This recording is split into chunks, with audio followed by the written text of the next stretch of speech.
Эрхэм мөндөд MHB үзэгчдээ та бүхэнд энэ өдрийн мэндийг хүргэе. Та бүхний хүсэн хүлээсэн part 2 ороход бэлэн боллоо.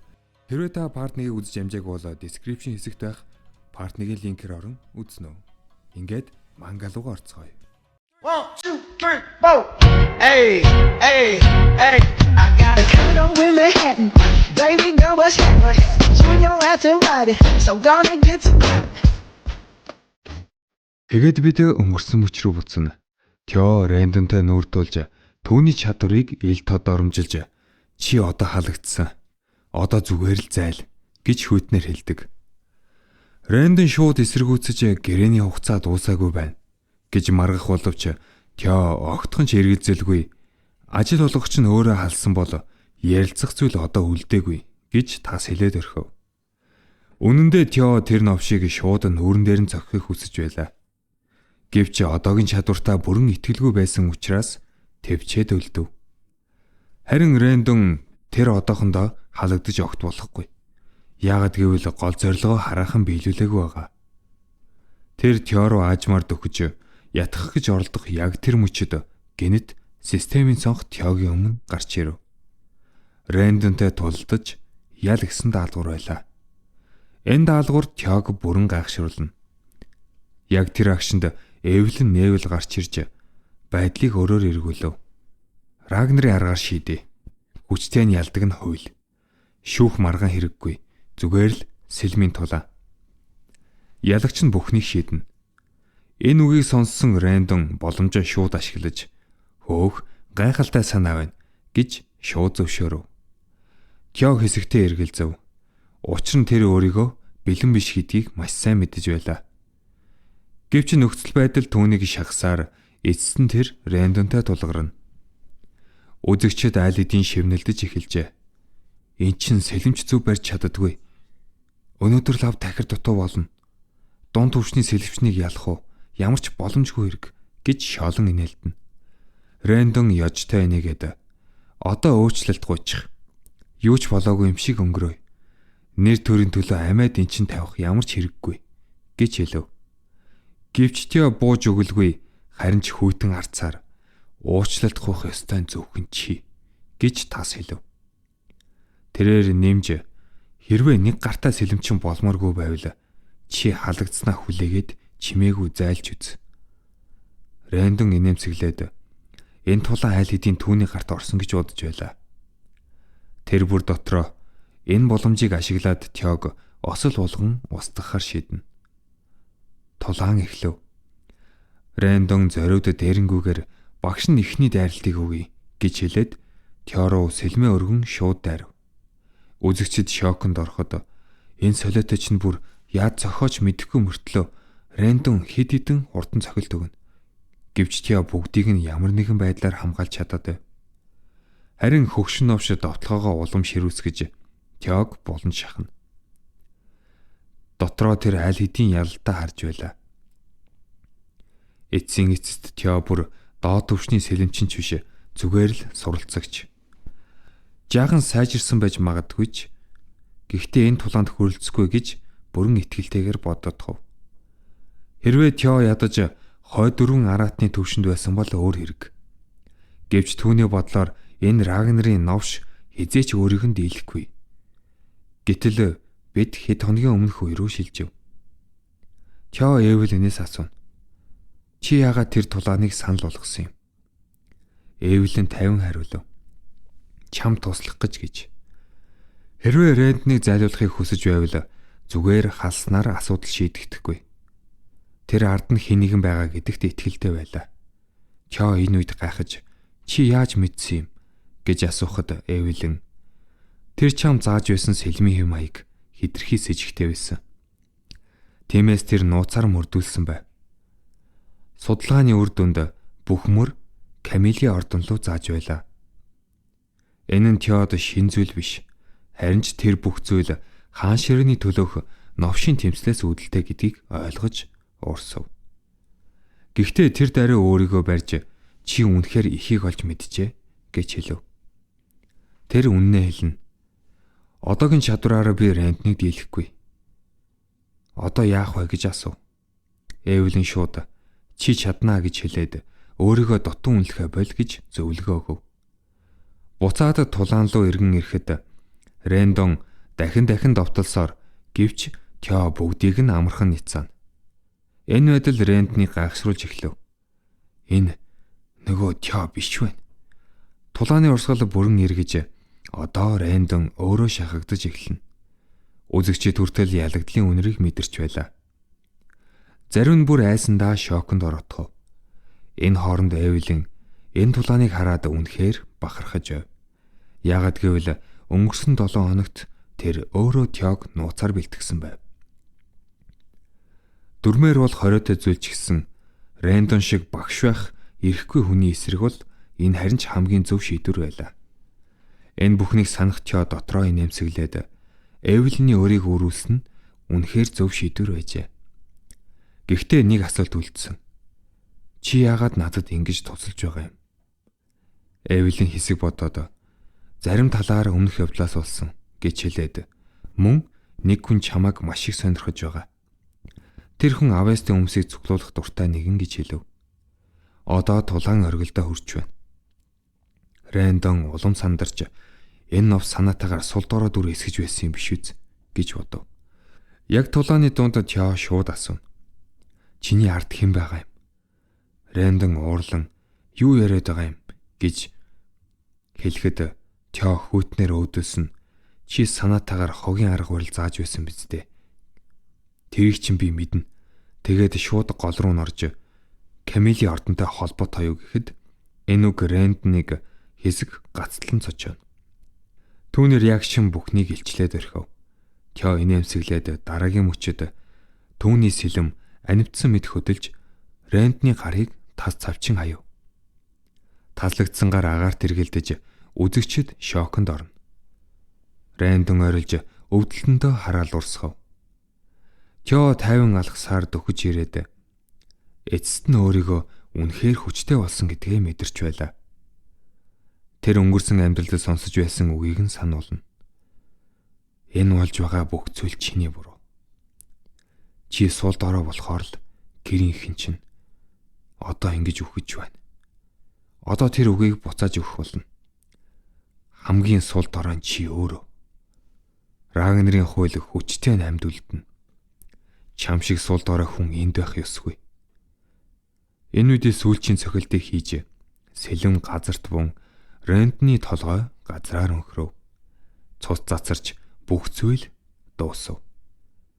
Энэ үедээ систем дахин гарч ирж 3 дугаар даалгавар амжилттай биеснийг зарлахад тэр зөвхөн ялсангүй бөгөөд даалгаврыг давуулан биелүүлсэн нэмэлт шагнал гэсэн байлаа. Систем энэ үед асууж шагналаа одоо авах уу гэхэд хариулт нь мэдээж тодорхой байв. Тулаан дуусмагц үзэгчдийн дунд генет намгүм ноёлж дараагийн агшинд бүгд нэгэн зэрэг амьсгаа даран алмарч орхино. Дөнгөсөө хүртэл ямар ч авьяасгүй хогшаар гэж шоолж байсан шавь хүн дөнгөж суралцах зэрэглэлтэй нэгэн. Дун төвшний элчин багшаа шууд алж унгаж байгааг харна гэдэг үнэхээр итгэмээргүй хэрэг байлаа. Тэр дүр зураг хэний ч төсөөллөөс авсан байв. Харин Тё өөрөө дотроо бүр эсрэг мэдрэмжтэй. Ийм сул дорой амьтанд би өмнөх амьдралдаа ялагдаж тамлууж явсан гэж юу? гэж бодоход өөрөөсөө хүртэл ичиг шиг болов. Гэхдээ энэ удаа бүх зүйл өөр. Энэ бол өмнөх Тё биш. Яг тэр мөчөд системийн цонх нүднийхээ өмнө анивчин гарч ирнэ. Түүнд шин шагнал олгогджээ. Ажиглалт гэх чадвар идэвхжсэн байна. Үүн дээр нэмээд 1 жилийн хуримтлагдсан эд шидийн хүчийг давхар авлаа.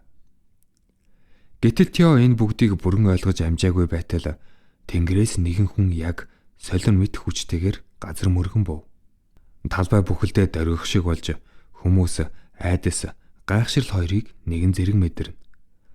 Тэр хүн газар буугаад инээмсэглэн шууд Тёгийн нэрийг дуудахад энэ бол жирийн нэгэн биш байв. Тэр хүн бол цагаан хуйгт Луумерт дивизийн командлагч чөтгөр луу хэмээн алдарсан Жулиус Рагнер байв. Тёгийн зүрх огцом цохилно. Тэр хизэнээс намайг ажиглаж байсан юм бэ гэж бодхоос өөрийн ирэхгүй хөлсөн нь урсаж эхэлнэ. Үзэгчид ч мөн адил Ухаан алдах шахам шуугилдана. Ийм хэмжээний хүн яагаад энд ирэв гэдг нь хэндэж ойлгомжгүй. Жулиус харин огт уур амьсгалтай. Тэр Тёгийн мөрийг алгадаж инээмсэглэн "Чи их сонирхолтой авьяастай юм байна" гэж хэлв. Түүний зөөлөн алгадах хөдөлгөөн хүртэл Тёд жинхэнэ дарамт мэдрэгдэнэ. Тэр бүр цаашлаад Тёгийн багшийг алсан явдлыг шүүмжилсэн ч шууд л тэр новш үхэх ёстой байсан гэж инээд алдан хэлнэ. Дараа нь ямар ч эргэлзээгүйгээр санал тавив. Тёг өөрийн цагаан хуйгт руу морьт цэрэгт элсүүлэхийг хүсв. Тэр мөчөд бүх хүмүүсийн өрөө газарт хүрэх шахна. Учир нь сэргэлтийн ёслолд ч орж амжаагүй жирийн суралцагчийг шууд элий цэрэгт өрсөн тохиолдол энэ дэлхийн түүхэнд огт байгаагүй юм. Гэвч дараагийн зүйл бүрчид цочирдом. Тё ямар ч эргэлзээгүйгээр үгүй гэж хариулна. Нэг хоромд бүх танхим чимээгүй болов. Жулиус хүртэл гайхаж яг л эсэглийн юм хадсан мэт царай гаргана. Хүмүүс итгэж ядан байхад хүн бүрийн мөрөөдөл болсон боломжийг энэхүү зүгээр л хайчихлаа. Гэвч Тё дотроо өөр зүйл бодож байв. Өмнөх амьдралаа тэр ийм боломжийг мөрөөддөг байсан. Гэхдээ одоо тэр илүү хол харж байна. Эрт хязгаарлагдахыг хүсэхгүй. Тэр бол оргил түрэх замаа өөрөө бүтээх хүн. Энэ үйл явдлын дараа мэдээ салхимд тархана. Рагнарын хог шар гэдэг Тё багшаа алж бүр Жулиусын урилгыг татгалзсан тухай. Бүх овог даяар яригдана. Хүмүүс хоёр хуваагдав.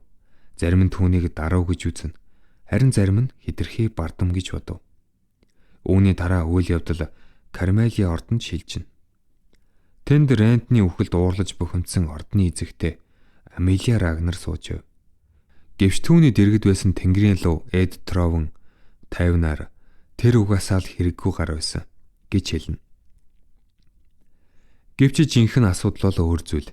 Жулиус өөрийн Тёд анхаарал хандуулсан мөн Эвлэн түүнийг дэмжиж байгаа сураг гарсан. Энэ тэдний төлөвлөгөөнд аюул учруулж эхэлжээ.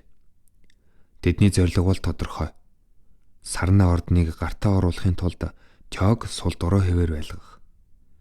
Гэвч одоо энэ хүү өөрчлөгдөж эхэлсэн.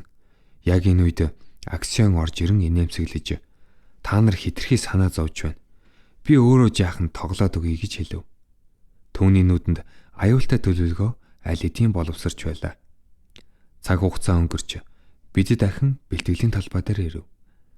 Эвлэн Тёгийн акцийг магтаж тэр ч мөн жинхэнэ багшаас сурах ямар өөр байдгийг хүлээн зөвшөөрнө. Яг энэ үед Тё анх удаа шин чадвараа ашиглав. Ажиглалт. Тэр Эвлэний бүх мэдээллийг уншиж эхэлнэ. Түүний хүч чадал, зэрэглэл мөн дотоод сэтгэлийг хүртэл. Тэр Эвлэн өөрийг нь үнэхээр хүндэлж мөн өрдөөмөн мэдэрч байгаагүй урам зоригийг мэдэрч байгааг олж харав. Мөн тэр цагаан хуйгтлуу морьт цэргийг санаж байгаагч. Энэ чадварын үнц нь Тёд улам тодорхой болно. Гэтэл яг энэ үед шинэ хүн гарч ирнэ. Тэр өөрийгөө Сибилдрия гэж танилцуулж өмнөд шалгалтын постоос ирсэн гэдгээ хэлв. Тё түүнийг ажиглахад түүний дотор ганцхан зүйл байлаа. Түүнтэй тулдах хүсэл. Энэ нь Тёг баг зэрэг айдас давтуулна. Гэвч Сибил үннээ шууд хэлв.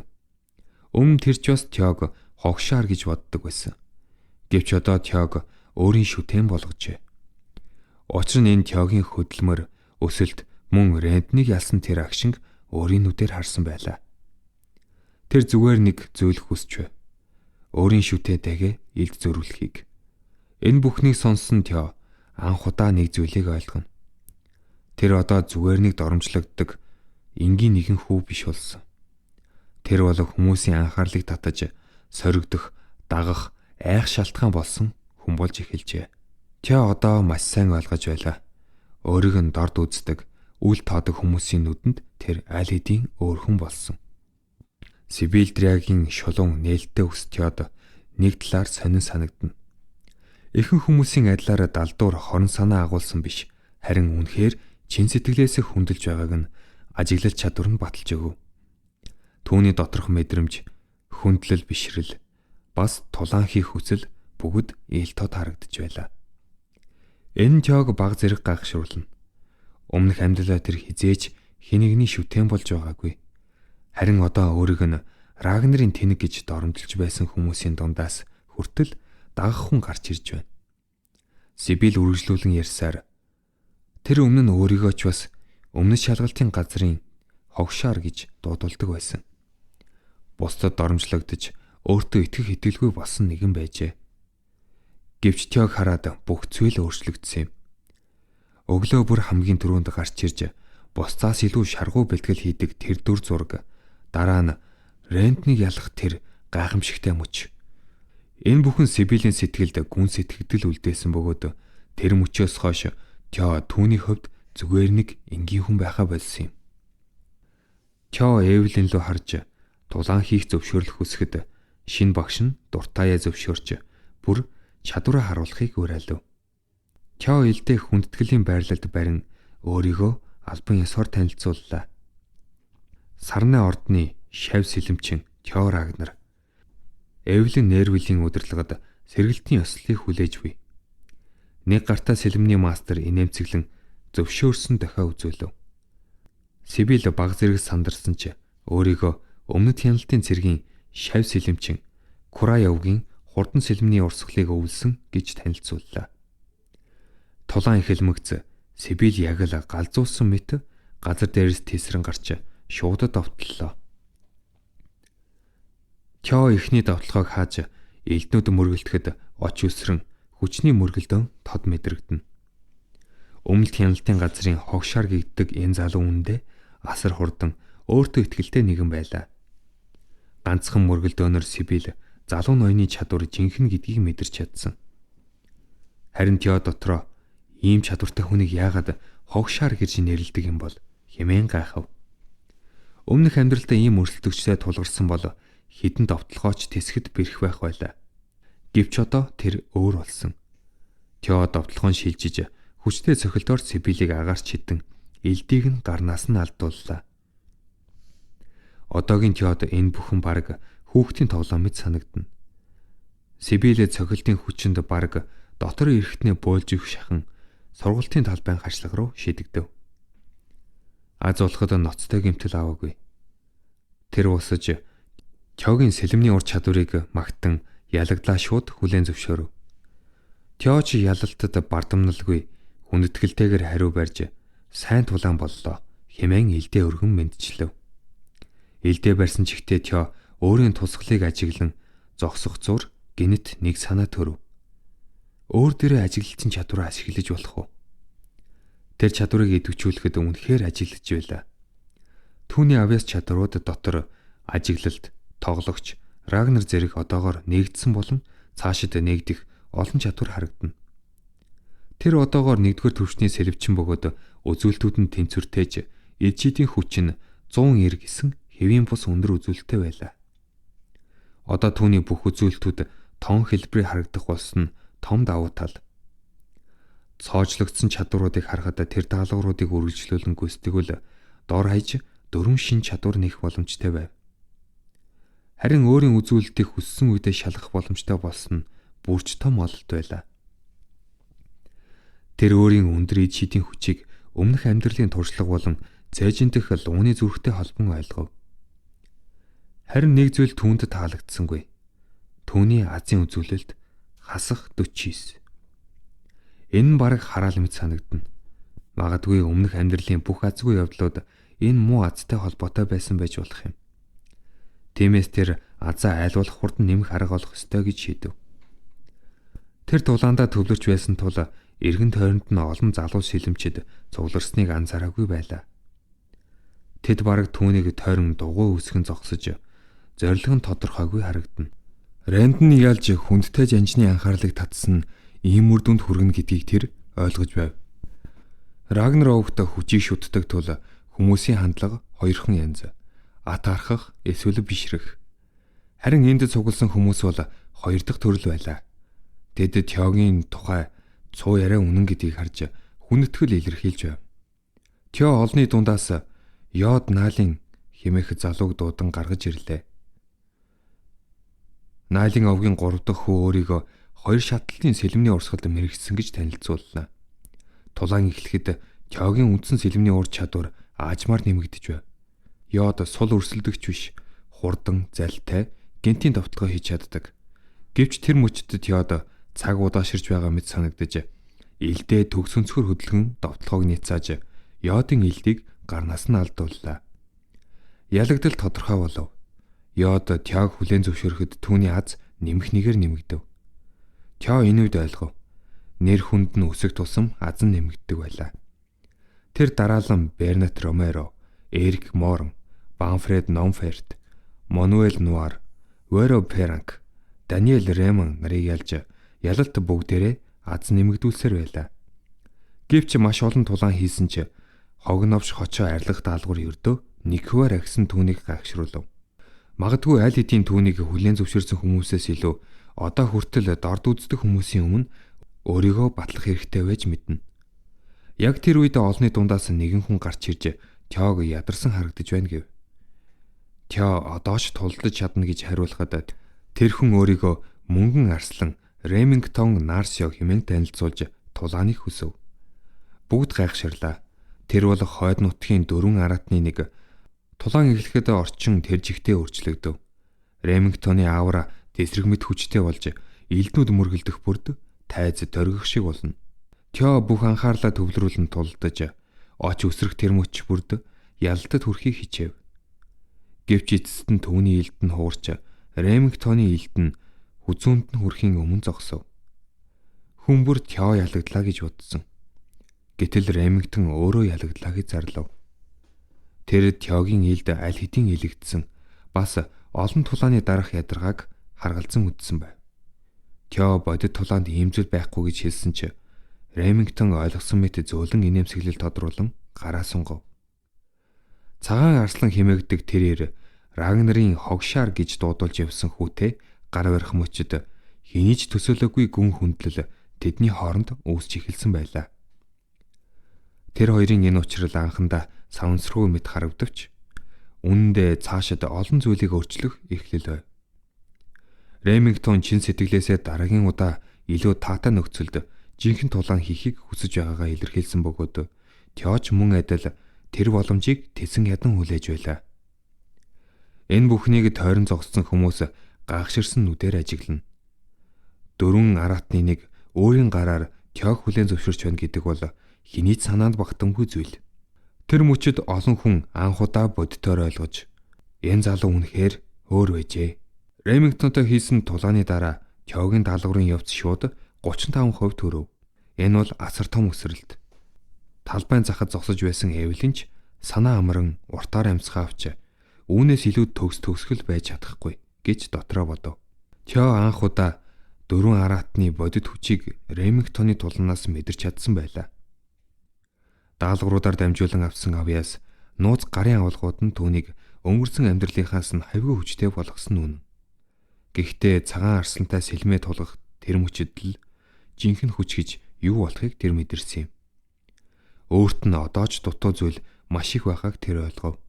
Тулаан түүний одоогийн биеийн байдлаас болж генет дууссан харамсалтайч тэр богинохон мөргөлдөөнөөс маш ихийг олж авсан байлаа. Түүний аз нэмэх арга болж өсөж нэр хүнд нь эрс дээшилжээ. Гэхдээ даалгаврын хувьд төгсөлд хүрэхэд хол хэвээр. Тэр илүү олон арга хайх хэрэгтэй. Хүмүүсийн зөвшөөрлийг авах тайзыг өөрөө бүрдүүлэх шаардлагатай байв. Удалгүй Ремингтон энэ удаагийн эрэлтийн жинхэнэ зорилгоо илчиллээ. Тэр зүгээр нэг тулаан хийх гэж ирээгүй аж. Харин Тёд нэгэн чухал загтал гардуулах гэж ирсэн байв. Тэр нь хайрт лууны нийгэмлэг гих өндөр зиндааны бүлгэмд албан ёсоор өрсөн өрлөг байлаа. Зөвхөн энэ нэрийг сонсохдол эргэн тойрны залуу сэлэмчдийн цус хөөрч доглол нь дээзэгтэй өрөв. Энэ бол маш хатуу шалгууртай дээд зиндааны бүлгэм. Түүнээс гадна өөрөө Ремингтон өрж байна гэдэг бол ховор хүндэтгэл юм. Тё даруухнаар өөрийг нь үнэхээр тэнд эсгэд тохиромжтой эсхийг асуухад Ремингтон шууд л баттай хариу өгч түүнийг бүрэн тохирно гэж итгэлтэй хэлв. Тэр бүр энэ нийгэмлэгийг тэмц сүртэй зүйл биш.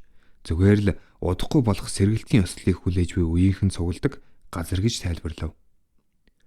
Гэвч Тё дотроо эргэлзэж байлаа. Ремингтон үнэхээр цэвэр тэтгэлээр үрж байна уу? Эсвэл өөр зорилготой юу? Тэр одоогоор тодорхой хэлж чадахгүй. Гэхдээ хайрцлууны нийгэмлэг нь түүний хагасах аксионы төвлөрөлд ор байдаг гэдгийг тэр сайн мэднэ. Тэнд цуглардаг хүмүүс бол түүнийг доош харж шоолж ирсэн могойнууд. Гэхдээ энэ нь Теод ашигтай орчин байв. Даалгавраа урагшуулах төгс тайз. Үүнээс гадна аксион болон Камелия ордны талаар тагнуул хийх боломж байлаа. Тэр татгалзах ямар ч шалтгаан олсонгүй. Урилгыг хүлээн авч Ремингтонд талархлаа илэрхийлээд дайснуудын үрлөө өөрийн хөлөөр алгахаар шийдлээ. Ремингтон сэтгэл хангалуун инээмсэглэн гар барьж шинэ авьяасныг татаж авсандаа баяртай байгаагаа илэрхийлэв. Мөн ямар нэгэн зүйл хэрэг болвол эргэлзүүлгийн хандахыг захилаа. Уулзалт 2-7 хоногийн дараа болно. Теод бэлтгэх, төлөвлөгөө боловсруулах яг тэр хугацаа үлдэв. Эвлэн энэ бүхнийг холоос ажиглан тамхи татаж шавийнхаа ирээдүйд баг зэрэг санаа зовж байлаа. Удалгүй Тео өндөр зиндааны бүлгэнд өргөдсөн тухай мэдээ сарны ордонд хүрч Сесилия инээмсэглэлт дүрэн нүүртэйгээр өрөөнд нь орж ирэв. Тео өөрөө энэ мэдээг хэлэх гэж байсан ч ээж нь алидийн бэлтчихсэн байлаа. Тэр бүр ордны гоёл засалчдыг хүртэл цуглуулсан байв. Хүн анх удаа ийм том арга хэмжээнд өргөдөж байгаа тул Сесилия маш их догдолж байлаа. Тэнд аксион, Ремингтон зэрэг шилдэг залуус цугларна. Бүр зөвлөл хүртэл анхаарал хандуулдаг газар. Теогийн өмсөх хувцснаас эхлээд бие авч явах байдал хүртэл бүгд шүүгдэн гэдгийг тэр сайн мэдэж байв. Тэр шууд л хэмжилтийн тууз гарган Теогийн хэмжээг авч эхэллээ. Ёс зүйн хувьд хүн алдахгүй гэдгийг мэдэж байсан ч гадаа төрөх байдал нь огт өөр асуудал юм. Харин энэ тал дээр Сесилия өөрөө тусалж чадна. Учир нь тэр өмнө нь амжилттай жүжигчин байсан хүн. Тео ээжийнхээ сэтгэлийг ойлгож байлаа. Энгийн гаралтай татвар эмээс төрсэн хүүтэй байсныхаа төлөө Сесилия үргэлж дарамт мэдэрч ирсэн. Хэдий буруу биш ч гэсэн хогшаар гэсэн нэрийг хүүдээ өрүүлсэндээ өөрийгөө буруутгадаг байв. Хүчийг бүхнээс дээгүүр тавьдаг энэ удамд сул дорой хүүхэдтэй байна гэдэг түүнд ямар хэцүү байсныг Тео төсөөлнө. Гаднаа баяртай харагдавч дотроо бол зүгээр л хүүгийнхээ төлөө санаа зовсон их. Тэр Теог тэврээд ээж нь чамд үргэлж итгэнэ. Чи юу ч хийж чадна гэж хэлэхэд тэр дулаан тэврэлд Теогийн зүрхний хүйтнийг хайлууллаа. Энэ удаа тэр өөр болно. Ээжигээ дахиж хизээж санаа зовхгүй. 2-7 хоног өнгөрч хүлээлттэй шөнө ирэв. Ремингтон өөрийн биеэр сарны ордонд ирж тансаг сүх тэргээр Теог авч явлаа. Түүнийг хараад тэр бараг өөр хүн гэж андуурмаар байв. Сургуулийн хувцас тайлж ээжийнхээ бэлдсэн дээд зэрэглэлийн хувцсыг өмсөн Тео. Сургуулийнхаа хувцсыг тайлж ээжийнхээ бэлдсэн дээд зэрэглэлийн хувцсыг өмсөн Тео яг л язгууртан шиг харагдана. Тэр өндөр болсон, биеийн төгс хөгжсөн, ердөө 2-7 хоногийн дотор хатуу бэлтгэлийн үр дүнд юм. Энэ хугацаанд Ремингтон хүртэл өдөр бүр ирж хамт бэлтгэл хийсэн бөгөөд тэд нийлээ дотн олжээ. Эвлиний хувьд Теогийн фэнүүдэд бүгдд нь заах хэцүү байдалд орсон байв. Тэр анх ганцхан шав заахаар зөвшөөрсөн ч одоо бараг бүхэл бүтэн батлан болсон байлаа. Энэ бүхэн Теогийн хувьд их эрчимтэй 2-7 хоног байсан бөгөөд одоо тэр анхны албан ёсны хүлээн авалтандаа явж байна. Ремингтон түүнийг тайвшруулахыг оролдсон ч нэг анхааруулга өглөө. Аксион нилээд залтай нэгэн. Үнэндээ урилга гаргасан хүн нь өөрөө. Аксион бөгөөд шинэ одтой уулзахыг хүссэн аж. Тэрж бүхэл энэ бүхэн хүлээн авалтыг Теогийн төлөө бэлдсэн байлаа. Энэ мэдээлэл Теогийн хувьд муу биш. Харин ч илүү сонирхолтой байлаа. Тэр аль хэдийн доромжлол өдөн хадгалгыг тэсэн ядан хүлээж байв. Хүлээн авалтын ордонд Аксион аль хэдийн үнэтэй дарс шимэн сууж Рагнарын хог шарыг өөрийн тоглоом болгохыг тэсэн ядан хүлээж байв. Сүүг тэрийг асар тансаг ордны өмнө зогсоход тэд хүрлцэн ирснийг илтгэнэ. Тео бунгутаа орчныг ажиглав. Энэ бол Камелия ордон. Түүний өсөлтийг зориуд хорлсон хог новшнуудын үр юм. Өнгөрсөн амьдралд тэд түүнийг ээжийг нь бүхэл бүтэн сарны ордныг ямар ч өршөөлгүй устгасан. Гэвч энэ удаа бүх зүйл өөр. Түүний өшөө авалтын бодлыг Ремингтоны дуу тасалдуулж дотогш орохыг өрөв. Аксион өөрөө уудан дугтах ёстой. Тё инээмсэглэл тодруулаад могоон үүрэнд орох гэж байгаа ч тэр хоосон ирээгүй.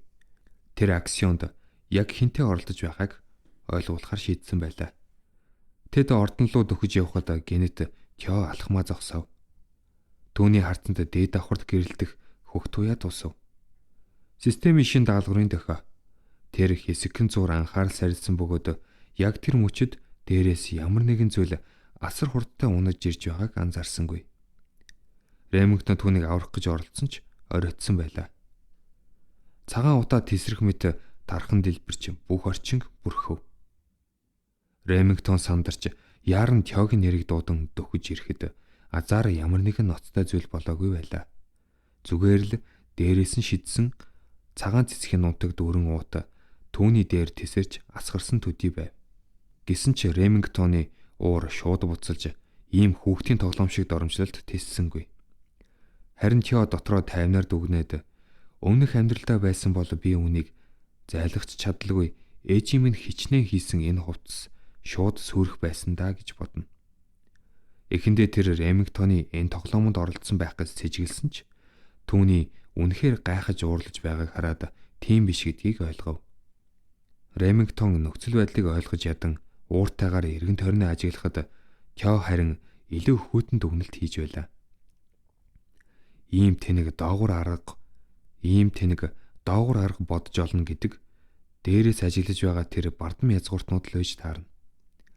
Цэцгээр ухтах гэж нэрлэж байгаа нь үнэндээ доромжлолын хамгийн доод хэлбэр байв. Яг тэр үед танил хоолой олон нийтийг зүгсэн гарч ирэн энэ бүхнийг найзуудын хоорондын жижигхэн мэдлэгээ ёс төдий зүйл хэмээн ёжлон тайлбарлав. Гэвч Ремингтон үүнд огтхон ч хууртаагүй. Түүний уур уламд үргэлжлэж байлаа. Одолгүй Аксион Рагнер өөрийн бардам дээрэнгүй төрхөөр гарч ирэн бүхнийг яг өөрийн зохион байгуулсан мэт илэрхийлж Тёд хандан дүүгээ ингэж хөвгөлтэйгээр угтсан хэмээн инээмсэглэв. Түүний энэ хурамч илдэг байдалд хинч итгэхээргүй байсан ч тэр зориуд олны өмнө жүжиг тавьж байлаа. Одоогоор тэр зүгээр л шин тоглоом олсондоо догдлон хүлээж буй нийгмэд харагдана. Тё инээмсэглэн баярлаа гэж хэлэхэд энэ бүр эсрэгээр түүний сайкопат ахыг гайхшралд оруулав. Тё үргэлжлүүлэн Аксион өөрийг нь ингэж дулаахан хүлээн авсан талархаж байгаагаа хэлээд өнөөдрийн үдшилгийг үнэхээр тесэн ядан хүлээж байгаагаа илэрхийлв. Аксионы гайхшрал удалгүй баяр хөөр болон хувирлаа. Энэ нөхөр чинь үнэхээр сонирхолтой болжээ гэж дотроо бодов. Сүүлд уулзнаас хойш энэ дүүн бүр өөр хүн шиг болсон байлаа. Удалгүй Ремингтон Тё хоёр хамтдаа хүлээн авалтын танхимд орж ирэв. Тэнд энэ үеийн хамгийн авьяастай нэр нөлөөтэй язгууртнууд цугларсан байв. Маш нууцлаг, хаалттай арга хэмжээ учраас зөвхөн сонгогдсон хүмүүс л оролцох хэрэгтэй. Дарс шимж хооллож, хоорондоо ярилцсангаа өөрсдийн хэмжээнд тохирох өрсөлдөгчийг шинжих орчин юм. Гэхдээ өнөөдрийн анхаарлын төв нь ганцхан хүн, Тё Рагнер байлаа. Яагаад Аксион ийм хогийг өрчих вэ гэж шивнээ танхимаар дүүрнэ. Тё Рагнерын шууд угсааны хүн байсан ч Хогшаар гэсэн нэрнээсээ салаагүй нэгэн хэвээр. Ийм хүнийг хайрцлууны нийгэмлэгт оруулна гэдэг олон хүнд жигшмээр санагдаж байв. Гэхдээ түүний өмссөн хувцас төрхийг харсан хүмүүс дотроо ядаж стил бол гоё юм гэж хүлээн зөвшөөрөхөөс өөр аргагүй болов. Олон язгууртан Аксион зүгээр л шин тоглоомоороо зугаацж байна гэж ойлгож байлаа. Тэд бүр дуугаач намсахгүйгээр Тёг илт оромжилж эхэлсэн байдал хэр доороо байгааг илтгэнэ. Ремингтон үүнд баг зэрэг ичиж Тёгоос уучлалт хүсээд ийм уулзалтууд ер нь ингэтлээ замбраагүй байдаггүй юм гэж тайлбарлав. Харин Тё огт тоосонгүй. Тэр зүгээр л тэднийг хүснээр муулахыг нь зөвшөөрч байлаа. Үнэн дээр хүмүүс илүү их доромжлох тусам дараа нь тэднийг бут нэргэх мэдрэмж нь илүү хамттай байх болно. Тэр үед Тё нөгөө хөх гэрэлтэй даалгаврын байрлал ойрхон байгааг анзаарлаа. Ямар нэгэн чухал зүйл байх нь тодорхой. Гэхдээ одоохондоо түнд очих байгалийн арга хараахан олдохгүй байв. Яг тэр үед үдшилхийн эзэн Аксион шатнаас бууж ирэн инээмсэглэн дүүдээ хандаж Үдэшлэг таалагдж байна уу гэж асуулаа. Тео дотроо өөрийгөө тайвшруулж төлөвлөгөөгөө ягштал барихаар шийдэв. Инээмсэглэн дахин өрсөнд талархлаа илэрхийллээ. Аксион ёжтойгоор хэдхэн минутын өмнөх цэцгийн явдлын төлөө уучлал хүсч хэтрүүлчихсэн байж магадгүй гэж тоглоомоор хэлв. Гэвч дараагийн мөчөд тэр гинэд Теод ойртож мөрнөөс нь чангатхан бүхний өмнө уучлаа хүлээн авахыг шахав. Ремингтон оролцох гэж оролдсон ч Тео өөрөө зогсов. Уучлалт хэрэггүй гэж тэр тайван хэлээд эн чинь ах дүүсийн хоорондох зүгээр нэг мэдлэгээ шүү дээ. Энэ үг Аксионыг хэсэгдээ хэлэх үггүй болголоо. Тео хитрхи тайван, хитрхи тогтун байлаа. Түүнийг ганцж хөдөлгөж чадсангүй. Аксион инээгээд Теогийн нурууг алгадаж яг л бахархсан ах шиг аашлав. Чи чинь бүр давгүй болжээ. Язгууртнууд энэ бүхнийг хараад ёжлон инээлдэнэ. Теог инээмсэглэж ахыгаа даган тоглож байгааг хараад түүнийг бүр дорд үзэж Аксионы тоглоом гэж хочилж эхлэв. Тэд бүр гарал үүслийг нь хүртэл доромжилж жинхэнэ язгууртнуудтай харьцуулахад тэр хинч биш гэж шивнэлдэнэ. Аксион Тео хоёр нэг эцгийн хүүхдүүд ч гэсэн тэдний хувьд огтоор төвшний хүмүүс. Тровын овог бол дорны сэлэмний хүчрхэг угсаа. Харин Теогийн их бол хаанаас ч гарч ирсэн энгийн эмэгтэй байв. Эдгээр ил тод доромжлол Теогийн чихэнд тодхон сонсогдно. Тэр бүх үгийг дотроо шингээж гал мэд ус хонзонгоор тэжээж байлаа. Язгууртнуудын гайхсан нэг зүйл бол Ремингтон яагаад энэ хог шаартай ингэтлээ ойр байгаад оршив. Тэд удалгүй доромжлоо Ремингтон руу чиглүүлж түүний хүртэл Нарси овгийн хууль бус хүү хэмээн доромжилж эхлэв. Энэ үг бол хязгаарыг давсан хэрэг байлаа. Ремингтон анхнаасаа л баг зэрэг ууртай байсан ч энэ үгийг сонсоод баргалд тесрэгдэхв. Тео үүнийг анзаарч одоо л тэр дэлбэрхэн гэж дотроо бодов. Хэрвээ Ремингтон энд дуурлвал бүх анхаарал түүнлүү шилжинэ. Тео үг нь жаахан удаан ажиглаж илүү их доромжлол сонсохыг хүсэж байсан ч одоо бол өөрөө хөдөлж эхлэхээс өөр аргагүй болжээ. Аксион түүнийг дээд давхарт аваачхаас өмнө Тео түр азнав. Дөнгөж ирсэн болохоор тэрээр шинэ найзуудтайгаа мэдлэг ёстой гэж үзв. Тэгээд тэр ёжлон инээлдэж байсан язгууртнуудын цугласан зоогийн ширээ рүү алхлаа. Бүгдийн харц Рагнарын хог шар гэгдэг тэр залуу дээр тусав. Тео ширээн дээрээс дарсны нэг шил чимээгүйхэн авч Ремингтоны удам угсааг доромжилж байсан язгууртны зүг алхаад тэр хүнд хундгыг нь дүүргэж өгөх мэт дохив. Нөгөө язгууртан бардам инээмсэглэж би буруу юм хэлчих үү хэмээн асуув. Хариуд нь Тео дарсны шилээ гэнэт тэргүүлж ямар ч өршөөлгүйгээр түүний толгой дээр хагалчихв. Ремингтон бүр солиотой гэгддэг Аксион хүртэл энэ гинтийн үйлдэлд балмагдав. Шаргал ир толгоогоо барин шаналж цус нь шаргал үсийг нь бодох шиг болов. Тео хагархаа цустай шил барьсан чихтэй дээр нь зогсоод тэр новш арай хин өндиж олон нийтийн өмнө доромжлуулсандаа Теог харааж эхлэх гэтэл Тео дахин боломж олгосонгүй. Нэг хүчтэй өшөглөлтөөр түүний эрэг бут цохиж орхив. Тэр үүнийг зүгээр л мэнчилгээ байсан гэж хэлсэн ч хариуд нь муухай хариу авсан гэж зөрүүдлөв. Бусад язгууртнууд айж юу болоод байгааг ойлголоо гацчихв. Энэ зүгээр Теогийн даалгаврын явц 43% хүрч өсөв. Ремингтон 2-7 хоногийн турш энэ залуу эзэнтэй хамт бэлтгэл хийсэн. Тийм ч учраас түүнийг зүгээр нэг халуун толгойтой балмад этгээд биш гэдгийг мэднэ. Тэр Тео үүнийг өөрийнх нь төлөө хийж байж магадгүй гэж бодов.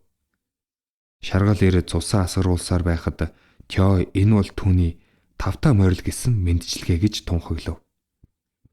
Тэр эрийн сул биед гიშгэн тавцан дээр байрлуулан аажмаар дарамт үзүүлв. Мэндчилгээгээ өгчихлөө. Одоо баяртай гэж хэлэх цаг боллоо. Шаргал ир түүнийг болиулахыг оролдож орилсон ч нэмэр болсонгүй. Тео түүний гарыг гიშгэж ясыг нь бүр мөсөн хэмхэлж орхив. Танхим даяар яс уурах чимээ аимшигтайгаар цөөрэтв. Хэдхэн минутын өмнө бардам ярьж байсан язгууртнууд хилээ залгсан мэт дугуй болчихов. Энэ үйлдэл Теогийн явцыг 58% болгож өсгөв. Шаргал ир өвдөлт цочрлоос болж ухаан алдан шүлсэн ордны хевсэн дээр тусалж байлаа. Тё түүнийг хог мэд шидчихээд өөр мэдлэг хүн байна уу гэж асуув. Энэ аимшигтай сүрдүүлэг 66% болгож өсөглөө. Гэтэл сүүдрээс нуугдж байсан рейцрууд гинт гарч ирэн Тёг бүх талаас нь бүслөв. Тэд илдээ сугалж довтлох байрлалд орлоо. Манай залуу эзний гимтээсний төлөөс бол үхэл гэж тэд мэдэгдэв. Тё инээмсэглээд түүний төлөвлөгөө улам төгс болж байлаа. Би хэнийг балалчихсан юм гэж тэр асуув. Тэр бол Ханави овгийн 3 дахь залуу ноён Ян Ханави. Тё тэдний итгэлтэй хариуг сонсоод хөвгөлтэй санагдав. Ханави овог бол Рагнарын дэмждэг 6 цасан овгийн нэг.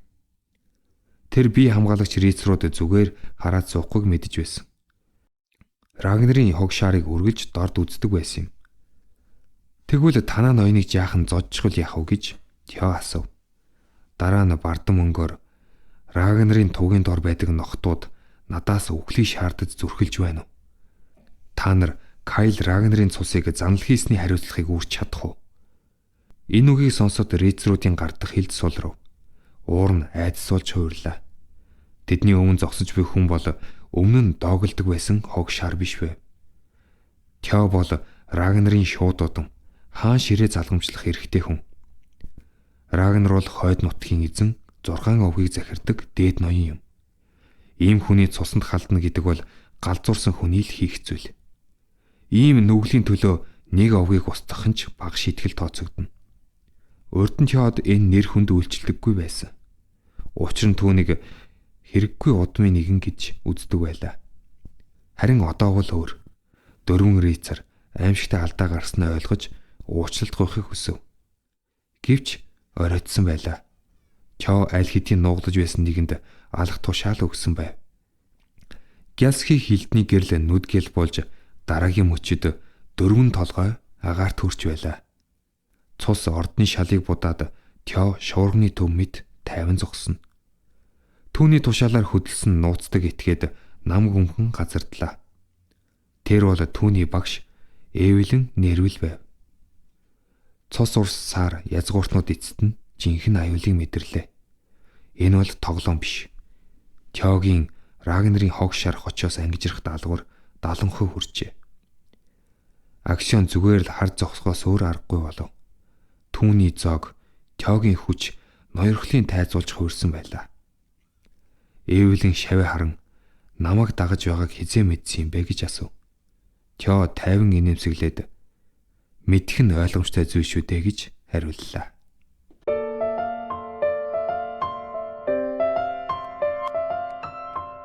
Өнөөдрийн бичлэг маань энэ хүрээ дуслаа. Та бүхэн өдрийг сайхан өнгөрүүлээрэй.